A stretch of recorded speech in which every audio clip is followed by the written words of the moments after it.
का बिपरजॉय तूफान के जखौ तट से टकराने के बाद गुजरात में भारी नुकसान हुआ है और इसका असर कच्छ सौराष्ट्र 8 जिलों में रहा है। ये अपने पीछे भारी तबाही छोड़ गया है और ये तस्वीरें आपको दिखा रहे हैं अलग अलग जगहों की। जगह जगह पेड़ और खंभे गिर गए हैं। तूफान के कारण भावनगर में 2 लोगों की मौत भी हुई है। 22 से ज्यादा लोग घायल हुए हैं। गुजरात में चक्रवात का असर अभी भी बना हुआ है। ये देखिए मांडवी की तस्वीर आपको दिखा रहे हैं। जामनगर, द्वारका, कच्छ, भुज, नलिया, मुंबई और मरीन ड्राइव की ये तस्वीरें हैं। किस तरीके से कहर बरपाया है इस तूफान ने। बिपरजॉय जिसके आहट से ही लोग घबरा रहे थे, डर रहे थे, लेकिन जब ये आया और टकराया गुजरात के तट से, जखौ तट से, उसके बाद इतनी ज़्यादा तेज़ हवाएं और साथ ही साथ भारी मात्रा में बारिश भी हुई है। और वो मंजर कैसा था इन तस्वीरों के माध्यम से आप समझ पा रहे होंगे। गुजरात में चक्रवात का असर अभी भी बना हुआ है। कच्छ में मांडवी, नलिया, नारायण सरोवर, जखौ, मुद्रा और गांधीधाम, अहमदाबाद समेत पूरे राज्य में तेज़ बारिश अभी भी हो रही है। आपको बताएं कि 90 से 125 किलोमीटर प्रति घंटे की रफ्तार से हवाएं चल रही हैं। पूरे मांडवी में 18 घंटे से बिजली नहीं है। आप इससे ही समझिए कि वहाँ के लोगों की परेशानियाँ कितनी ज़्यादा बढ़ रही होंगी, क्योंकि 18 घंटे हो गए हैं और बिजली नहीं है। इससे लोग परेशान हैं। पिछले 24 घंटों में कच्छ में 2 से 7 इंच बारिश हुई है।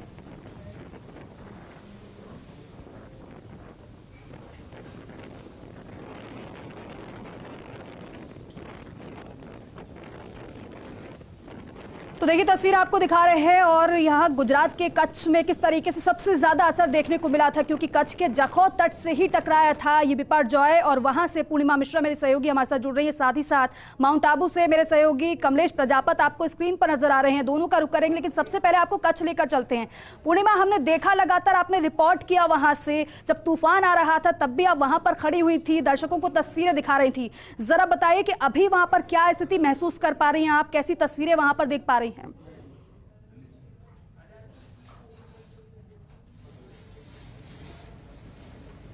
देखिए दीपा, तस्वीरों के साथ ही मैं शुरू करूंगी और बारिश का इस वक्त क्या हालात है आप ये देख लीजिए। ये बाहर की स्थिति बता रही है कि अभी भी लगातार तेज बारिश हो रही है।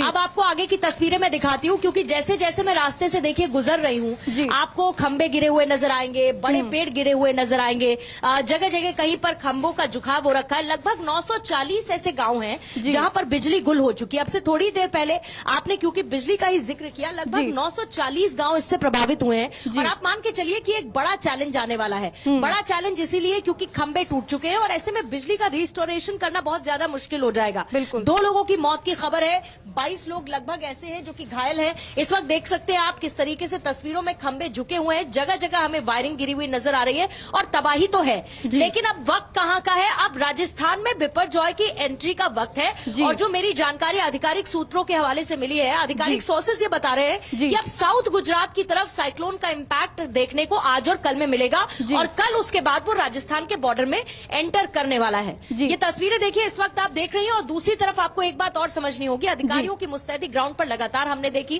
कच्छ में ओवरऑल हमने देखा कैसे लोगों को रेस्क्यू किया गया, सेफ जगह पर पहुंचाया गया और उसके बाद अब एनडीआरएफ ने कमान संभाल रखी है ताकि बाद में रिस्टोरेशन का काम भी ठीक तरीके से हो सके। जी पूर्णिमा, एक बात और, क्योंकि अब जब तूफान आया था 125 किलोमीटर प्रति घंटे की रफ्तार बताई जा रही थी, लेकिन ये भी कहा गया कि जखौ तट से टकराने के बाद इसकी तीव्रता में कुछ कमी आएगी। तो कितनी कमी आप महसूस कर पा रही हैं अभी? जी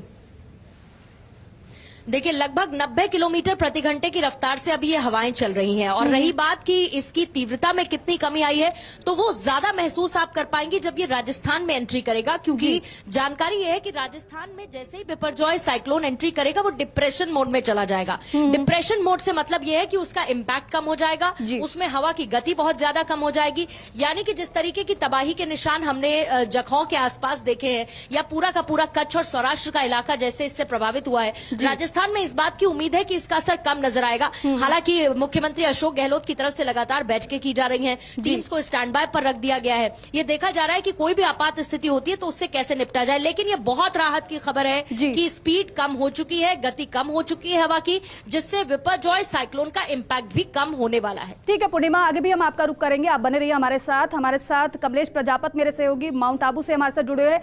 कमलेश, आप कैसी तस्वीरें देख पा रहे हैं, क्या महसूस कर पा रहे हैं, जरा बताइएगा। देखिए दीपिका, बिपरजॉय का असर होना शुरू हो चुका है। कल रात से माउंट आबू की जो वादियों में तेज हवाओं का दौर जारी है। जहां मौसम विभाग की बात करें तो पहले मौसम विभाग ने 35 किलोमीटर तक तेज हवाएं चलने का अनुमान जो जताया था, उससे अलर्ट हटकर अब यहाँ पर एक नया अलर्ट आया है जो 3 घंटे तक मान्य है। तकरीबन उसमें 80 किलोमीटर प्रति घंटे की रफ्तार से जो हवाएं चलने की जो उम्मीद है वो जताई जा रही है। और मौसम का ताजा हाल मैं अपने दर्शकों को दिखाना चाहूंगा। इस वक्त जहां हम नक्की झील पर है तो नक्की झील से देखिए आपकी विजिबिलिटी यहाँ पर तकरीबन 0 नजर आ रही है। और तेज हवाएं जो चल रही हैं उसकी वजह से कहीं ना कहीं पेड़ गिरने की जो सूचनाएं हैं वो लगातार मिल रही है। और हालांकि पूरे जिले में जनहानि की कोई खबर नहीं है, लेकिन यहाँ पर जो तेज हवाओं चलने की वजह से कहीं ना कहीं जो मौसम में बदलाव है। हालांकि कह सकते हैं कि माउंट आबू में ऐसा बारिश के सीजन में अमूमन होता है, जो ये वेदर मेरे पीछे दिख रहा है। लेकिन इस वक्त जो बिपरजॉय जो चक्रवात है उसकी जो तूफान का जो असर है कहीं ना कहीं दिखता हुआ नजर आ रहा है। देखिए यहाँ पर मेरे साथ यहाँ पर जो वॉलंटियर्स हैं वो भी यहाँ नक्की झील के किनारे खड़े हुए हैं। कैसा नजर आ रहा है? ये भी पिछले 2-1 घंटों में कुछ मौसम बदला है? हाँ, अभी जो से तेज जो हवाएं हैं वो उनकी स्पीड है वो आगे बढ़ चुकी है। और जो बारिश की छींटे भी है वो हवाओं के साथ बढ़ते हुए जा रहे हैं, जिससे पेड़ों की जो गिरने की जो संख्या बढ़ रही है धीरे धीरे। और यहाँ के जो स्थानीय नागरिक हैं जिनके शेड्स लगे हुए हैं तो वो अभी डरा सा महसूस कर रहे हैं कि ज्यादा हवा ना बढ़ जाए, इससे हमारे पत्रे वगैरह ना उड़ जाए। प्रशासन ने क्या अतिरिक्त व्यवस्थाएं कर रखी है ताकि लोगों को राहत मिल सके? समय प्रशासन बिल्कुल पाबंद है इस चीजों को लेकर। कल से चेतावनियों का जो बोर्ड था वो चालू हो चुका था। और आज प्रशासन अपनी हर जगह अपने जो लोग हैं, प्रशासन के जो लोग हैं वो खड़े हैं कि यहाँ के स्थानीय चाहे बाहर के आए हुए पर्यटक उनको किसी भी रूप से कोई दुर्घटना ना हो। दीपिका देखिए, यहाँ का जो स्थानीय प्रशासन है, चाहे कहें जिला कलेक्टर डॉक्टर भंवरलाल ने अभी कुछ ही देर पहले अपील जारी करते हुए इस बदले मौसम के प्रति सचेत रहने की जो अपील की है, वहीं उपखंड अधिकारी सिद्धार्थ यहाँ पर माउंट आबू जो उपखंड क्षेत्र है लगातार मॉनिटरिंग कर रहे हैं। क्योंकि माउंट आबू एक महत्वपूर्ण स्थान है, टूरिस्ट डेस्टिनेशन है, टूरिस्टों की संख्या यहाँ पर है।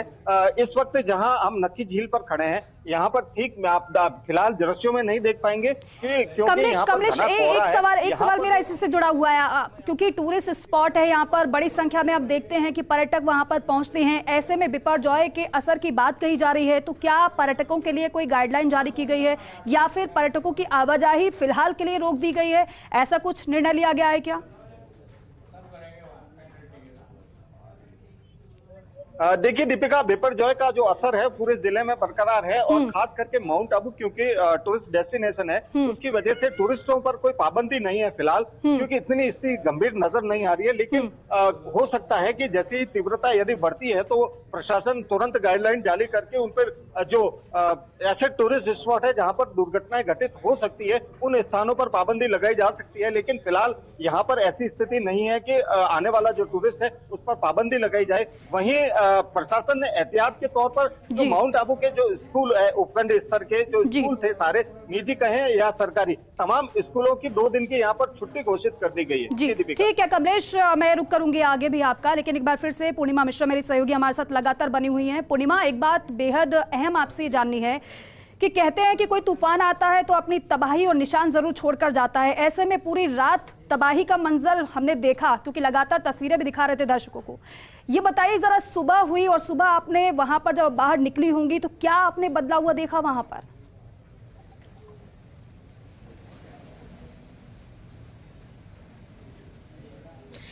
देखिए, सबसे बड़ी बात यह है कि जिस जखौ पोर्ट पर लैंडफॉल होना था बिपरजॉय तूफान का, वहां से लेके पूरा रास्ता जो नलिया तक आता है, ये वो रूट है जहां पर मेजर इम्पैक्ट बिपरजॉय तूफान का देखने को मिला। हमारी जो दूसरी टीम थी दीपिका, वो वहां पर रात में फंस गई। आधी रात से वो वहां से वापस नहीं निकल पाई, जिसके बाद एक गांव में उनको शेल्टर लेना पड़ा। वजह ये थी कि इतने ज्यादा बिजली के खंभे और पेड़ गिर गए थे जिसकी वजह से रास्ता ब्लॉक हो गया था। हम गनीमत रहे कि थोड़ी देर पहले आगे आ गए थे तो शायद हम उन रास्तों में नहीं फंस पाए। लेकिन उसके बावजूद अगर मैं जब मुंद्रा पोर्ट तक रात में ट्रैवल करते हुए पहुंची हूं तो पूरा जखौ से लेके मुंद्रा तक इतनी ज्यादा बारिश थी, जगह जगह रास्तों में पेड़ टूटे हुए थे, इस तरीके के हालात बने थे। और ये अमूमन पूरे कच्छ और सौराष्ट्र की हालत रही बिपरजॉय तूफान के लैंडफॉल के बाद, जिसका असर आधी रात यानी कि 12 बजे तक देखने को मिला। जैसा कि मैंने आपको पहले भी बताया कि अब ये तूफान साउथ गुजरात की तरफ मूव कर रहा है। अभी इस वक्त जिस रास्ते में मैं हूं, ये रास्ता साउथ गुजरात की तरफ ही जाता है। साउथ गुजरात में बनासकाठा, साबरकाठा, ये वो इलाके हैं जहां पर इनका इम्पैक्ट दिखेगा और उसके बाद ये राजस्थान में एंट्री करेगा। इसीलिए कोशिश हमारी ये है कि इन्हीं रास्तों के जरिए हम बनासकाठा, साबरकाठा पहुंचे, पाटन पहुंचे और वहां पर क्या इम्पैक्ट राजस्थान में एंट्री से पहले रहेगा वो भी आप तक पहुंचाए। ठीक है। कमलेश, एक बात और, क्योंकि अलर्ट तो जारी कर दिया गया है, आपने बताया भी, क्योंकि वहां पर जो प्रशासनिक अमला है पूरी तरीके से सतर्क है, अलर्ट है, लेकिन माउंट आबू की बात करते हैं तो ये इलाका, ये क्षेत्र कितना प्रभावित होने की संभावना जताई जा रही है?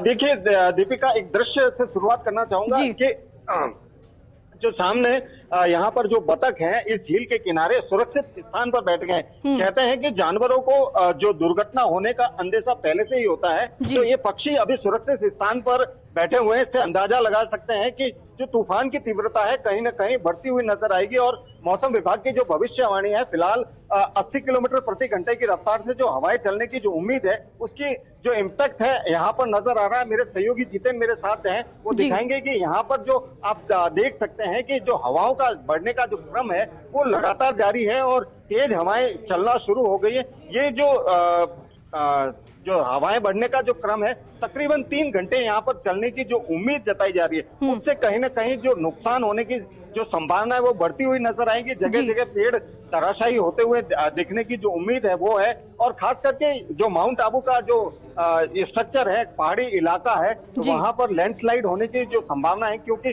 पेड़ के किनारे पर चट्टाने होती हैं, नीचे सरकती हैं। तो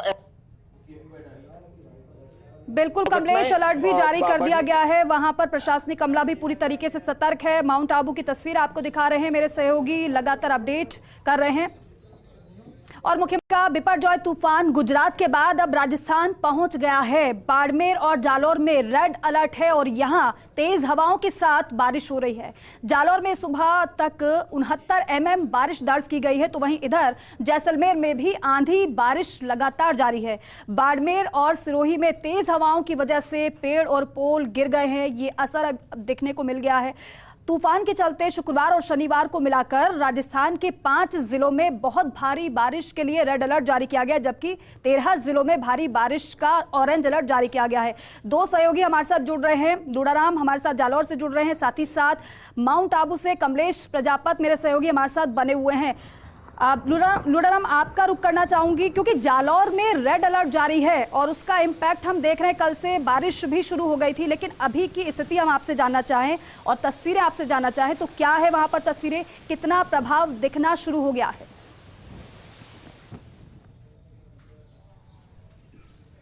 अरब सागर से उठा चक्रवात बिपरजॉय, जिसका जो असर है वो जालोर में भी देखने को मिल रहा है। कल की बात करें तो कल दिन भर बारिश रही, तेज हवा रही, और आज की बात करें तो अभी भी रुक रुक कर बारिश हो रही है, हवा चल रही है। एक बार मैं आसमान को दिखाऊं, अभी भी बूंदाबांदी हुई है, कभी तेज तो कभी तेजी से बारिश हुई है, तो कभी बूंदाबांदी से, और अभी कुछ आसमान है वो साफ नजर आ रहा है। और ऐसे में जो बिपरजॉय चक्रवाती तूफान का जो असर है वो जालोर में सीधे तौर पर देखने को मिल रहा है। और शाम होते होते बताया जा रहा है मौसम विभाग की ओर से, क्योंकि रेड अलर्ट जारी किया गया है, तो ऐसे में हवा तेज हो सकती है और बारिश भी हो सकती है। उसके साथ साथ में 12 ट्रेनों को रद्द कर दिया गया है। पूरे मामले में मैं बड़ा अपडेट बता दूं, 12 ट्रेनों को रद्द किया गया है, जिसमें समदड़ी, भीलड़ी और रानी फालना की 12 ट्रेनें जिन्हें रद्द कर दिया गया है। आज महंगाई राहत शिविर 2 दिन के लिए बंद है। अभी मैं गोदाम पथमेड़ा गौशाला में मौजूद हूं, गोवंश के बीच में, और आप देखिए यहां पर, क्योंकि यहां पूरे कच्चे झोंपड़े बने हुए होते हैं, कच्चे आसानियां होते हैं, और ऐसे में यहां पर क्या व्यवस्था की गई है, किस तरीके से, क्योंकि यहां बड़ी संख्या में गोवंश है, तो ऐसे में क्या व्यवस्था की गई है, और ग्वाले भी है वो बड़ी संख्या में यहां पर आगे भी हम आपका रुख करेंगे, आप बने रहिए हमारे साथ। एक बार फिर से माउंट आबू अपने दर्शकों को लेकर चलते हैं। कमलेश प्रजापत मेरे सहयोगी लगातार वहां से हमारे साथ बने हुए। कमलेश, क्योंकि आपसे तो लगातार बातचीत हो रही थी, आपने बताया कि किस तरीके से वहां पर अलर्ट है प्रशासन, लेकिन अगर गाइडलाइन की बात की जाए, लोगों को जो चेतावनी जारी की गई है वो क्या प्रशासन की तरफ से जारी की गई है और लोग किस तरीके से इसे देख रहे हैं?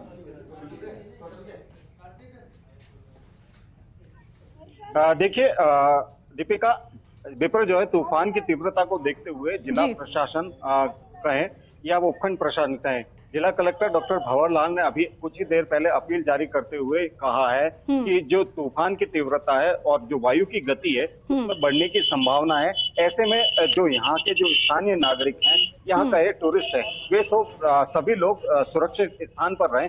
हो सके, मुमकिन हो सके तो कम ही घरों से बाहर निकले, क्योंकि यहाँ का जो एरिया है वहाँ पर पेड़ों की संख्या अधिक है। ऐसे में कोई हादसा हो सकता है। वहीं दूसरी ओर जो गाइडलाइन है, गाइडलाइन की पालना के अनुसार यहाँ पर जो टूरिस्ट स्पॉट है वहाँ पर सुरक्षा से जुड़े जो जवान है या कहें जो नगर पालिका के जो वॉलंटियर है या जो आपदा से जुड़े जो लोग हैं जो काम करते हैं इस क्षेत्र में, उन सभी की यहाँ पर तैनाती की गई है। वहीं माउंट आबू नगर पालिका के अंदर एक कंट्रोल रूम भी स्थापित किया गया है, जहाँ पर राउंड द क्लॉक जो आपदा कर्मी है वो तैनात रहेंगे। और दूसरी ओर देखिए, मौसम फिर बदलता हुआ यहाँ पर नजर आ रहा है। हल्की बूंदाबांदी का दौर शुरू हो चुका है। मेरे सहयोगी दिखाएंगे जो विजिबिलिटी है फिर 0 हो चुकी है। कुछ देर पहले जो दृश्य थे वो अलग थे, अब फिर यहाँ पर मौसम एक बार फिर बदल चुका है। बारिश का दौर शुरू हुआ है, हवाएं तेज चल रही हैं, तो कह सकते हैं कि 2 से 3 घंटे जो है कहीं ना कहीं क्रूशियल साबित होंगे। और यहाँ पर जो मौसम बदला है, मौसम बदलने की वजह से जो सैलानी है कहीं ना कहीं इस मौसम का जो लुत्फ भी उठा रहे हैं, तो कहीं ना कहीं परेशानियां भी है। बिल्कुल तूफान है कमलेश, बिल्कुल कमलेश, क्योंकि तूफान है, इसे हल्के में नहीं लिया जा सकता है और इसलिए एहतियातन के तौर पर लोगों को समझाया भी जा रहा है, साथ ही साथ चेतावनी भी जारी की गई है। बहुत शुक्रिया आपका जानकारी के लिए, बातचीत के लिए। नूराराम, आपका भी बहुत शुक्रिया तस्वीरों के लिए, जानकारी के लिए। आगे बढ़ेंगे खबरों में। अरब सागर से उठे बिपरजॉय चक्रवर्ती तूफान ने अब पश्चिमी राजस्थान के कई जिलों में अपना असर दिखाना शुरू कर दिया है। मौसम विभाग के अनुसार तूफान बाड़मेर जिले में प्रवेश करेगा और जिले में सीमावर्ती क्षेत्र के निचले हिस्सों में रहने वाले करीब 5000 लोगों को सुरक्षित जगहों पर शिफ्ट किया गया है। अब इस तूफान को लेकर सभी प्रकार की तैयारियां की गई हैं। इस दौरान हमारे सहयोगी अशोक ने जिला कलेक्टर से खास बातचीत की है, वो आपको सुनवाते हैं। अरब सागर से उठा बिपरजॉय तूफान गुजरात के बाद अब कुछ ही घंटों में राजस्थान में प्रवेश करेगा। राजस्थान के अगर पश्चिमी क्षेत्र की बात करें तो बाड़मेर और जोधपुर और जालोर जिलों में कुछ जगह पर रेड अलर्ट भी है। और बाड़मेर की बात करें तो 16 और 17 जून को रेड अलर्ट जोन घोषित किया गया है। निचले हिस्सों में रहने वाले लोगों को किस तरीके से प्रशासन की ओर से उनको सुरक्षा मुहैया या फिर उनको रेस्क्यू करने की जरूरत पड़ी तो क्या इंतजाम किए गए हैं, हमारे साथ बाड़मेर के जिला कलेक्टर अरुण कुमार पुरोहित जी। कलेक्टर साहब, किस तरीके के इंतजाम जो है वो प्रशासन की ओर से किए गए, क्योंकि बाड़मेर में रेड अलर्ट 16 और 17 2 दिन घोषित की? बिल्कुल, ये बाड़मेर के जो सीमावर्ती इलाका है जो गुजरात से जुड़ता हुआ है, वहाँ की जो तहसीलें हैं वहाँ पे इसका सबसे पहले प्रभाव देखने को मिलेगा, जिसकी जो फोरकास्ट है मौसम विभाग की उसके अनुसार आज लेट नाइट में या इवनिंग के बाद में उसकी संभावना। लेकिन इसका कुछ असर जो है वो देखने को पहले मिलता है। जब कल भी यहाँ बारिश हुई है, बाड़मेर में भी हुई है और सीमावर्ती इलाके में भी हुई है। अधिकतम बरसात कल करीब 2 इंच बरसात जो है वो धोरीमन्ना जो हमारी तहसील है वहाँ पे हुई है। जो जहाँ तक व्यवस्थाओं का प्रश्न है तो हम सभी जो हमारे सब डिवीजन है उपखंड स्तर पे और पुलिस अधिकारी हैं, सब ने साथ में मिलके सभी जितने विभाग हैं सभी को सेंसिटाइज़ किया है। सबके कंट्रोल रूम्स वहाँ बनवा दिए गए हैं। जो निचले इलाके में जो लोग रह रहे हैं उनको शिफ्टिंग का काम भी शुरू कर दिया गया है। कुछ कल भी किया है, कुछ आज कर रहे हैं। और इस तरह के जो स्थान थे उनका चिन्हीकरण कर दिया। साथ साथ विद्यालय और जो सरकारी विद्यालय जो बंद हैं उनको खुलवाया गया, उनका अधिग्रहण किया गया है। उसके अतिरिक्त धर्मशालाएं, मंदिर जो ऊंचे टेरेन पे बने हुए हैं उनका भी चिन्हीकरण किया गया है। तो जहाँ जहाँ भी आवश्यकता हो रही है उन लोगों को वहाँ शिफ्टिंग की समझाइश करके उसको कर रहे हैं। अगर कोई भारी बारिश आती है या तूफान आता है, इस तरह की कोई स्थितियाँ होती है तो पीने के पानी की भी एक इशू क्रॉप अप होता है, बढ़ता है, तो उसके लिए भी ताकि वो जल्दी से जल्दी उसको रिस्टोर कर सके। सर, जो आपने बताया कि प्रवेश है वो सीमावर्ती क्षेत्र से करेगा, चाहे बाकासर की बात करें या चौटन या शेरवा के क्षेत्र की बात करें, तो वहाँ पर चौटन में बात करें तो बहुत ही लोग हैं निचले हिस्सों में रहते हैं। तो अब तक ऐसे कितने गाँव जो हैं जगह हैं वो चिन्हित की गई और कितने लोगों को वहाँ पर जो है शिफ्ट किया जा रहा है, और भी क्या और शिफ्ट की कार्रवाई जारी है? हाँ, शिफ्टिंग का कल भी कुछ लोगों को किया गया है, इधर भी इलाके में किया गया और पूरे ज़िले में लगभग 4000 से ज़्यादा लोगों को अपने अपने जगहों से ख़ास तौर पे उस पर फोकस कर रहे हैं कि जिनके या तो मकान कच्चे हैं या जो निचले जगहों पे रह रहे हैं, खुले में रह रहे हैं, एक तरह से छोटा सा कुछ कवर करके, तो उनको सभी लोगों को वहाँ शिफ्ट कर रहे हैं। या ऐसे मज़दूर जो बाहर से आए हुए हैं और वो किसी स्थान पर इस तरह से रह रहे हैं तो उनको शिफ्टिंग का काम किया गया है। और बचे हुए जो आइडेंटिफाइड लोग हैं उनको आज शाम के पहले सभी को बता दिया गया है कि उसको शिफ्टिंग करें। अधिकारियों का जो संपर्क है वो आर्मी, बीएसएफ और एयरफोर्स के साथ भी हमारा संपर्क है, और वो अधिकारी भी मतलब एयरफोर्स तो नहीं लेकिन बीएसएफ और आर्मी के जो जवान हैं वो जहाँ जहाँ इनके बटालियन है, सेगमेंट्स हैं, उन्होंने संबंधित उपखंड अधिकारी से संपर्क कर लिया है। तो जहाँ भी आवश्यकता होगी तो वो इनकी मदद करेंगे। निश्चित रूप से आप देखिए किस तरीके से विपर्जय तूफान से पहले बाड़मेर जिला प्रशासन पूरी तरीके से अलर्ट मोड पर हैं। जिला कलेक्टर अरुण कुमार स्वयं लगातार मॉनिटरिंग कर रहे हैं, ये कोशिश कर रहे हैं कि किसी प्रकार की कोई परेशानी किसी आमजन को नहीं हो। ऐसे में आमजन को भी ये बनता है कि वो लोग जागरूक रहें, सजग रहें, क्योंकि जो विपर्जय का तस्वीर गुजरात में देखी गई उसके बाद से यहाँ के लोगों को सावधान रहने की अति आवश्यक है। कैमरा सहयोगी उम्मेद के साथ अशोक शेरा, फर्स्ट इंडिया न्यूज़, बाड़मेर।